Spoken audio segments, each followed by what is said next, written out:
Hi friends, ఈ video నచ్చినట్లయితే like చేయండి, సబ్స్క్రైబ్ చేయండి. జోష్న దీప దగ్గరికి వచ్చి అసలు ఏం జరుగుతోంది దీప మా ఇంట్లో అని అడుగుతూ ఉంటుంది. ఆ మాటలు వినగానే అక్కడున్న దీప మాత్రం, ఏంటి జోష్న ఇలా అడుగుతున్నావు, మీ ఇంట్లో ఏం జరుగుతుందో నాకెలా తెలుస్తుంది అని చెప్పేసి అంటూ ఉంటుంది.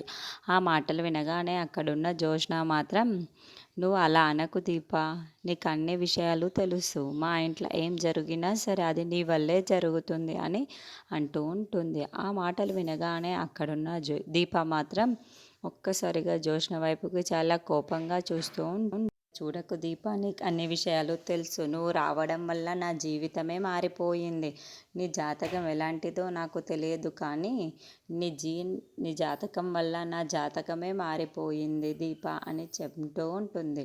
ఆ మాటలకి ఒక్కసారి ఉన్న దీప మాత్రం జోష్న వైపుకు చూస్తూ ఉండిపోతుంది. అసలు ఏం జరుగుతుంది దీప, మా బావేమో నీ వైపు తిరుగుతూ ఉంటాడు, నువ్వేమో నాకు ఏంటో తెలియదు అన్నట్టు ఉంటావు. ఆ శౌర్యనేమో నాకు కార్తీక్ నువ్వు ఉండాలి, నువ్వు లేకపోతే నేను ఉండలేకపోతున్నాను అని అంటుంది. నీ భర్త ఏమో నా బావ దగ్గరికి వచ్చేసి మా ఆవిడతో ఎందుకు తిరుగుతున్నావు అని మా బావని తిడుతున్నాడు. అసలు ఏం జరుగుతుందో నాకు అర్థం కావటం లేదు దీప, ఇది అంతా నీ వల్లనే జరుగుతుంది.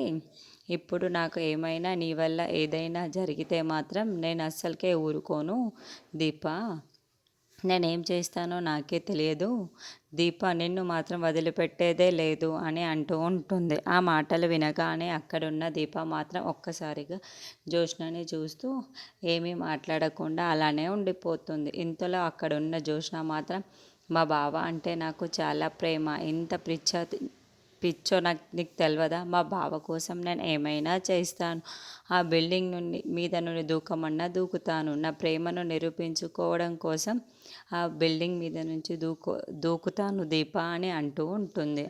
ఆ మాటలు వినగానే అక్కడున్న దీప మాత్రం అలా జోష్నని చూస్తూనే ఉండిపోతుంది. దీప, ఏమైనా నా ఎంగేజ్మెంట్ కానీ జరగకపోతే దానికి కారణం మొత్తం నువ్వే అవుతావు దీప అని అంటూ ఉంటుంది.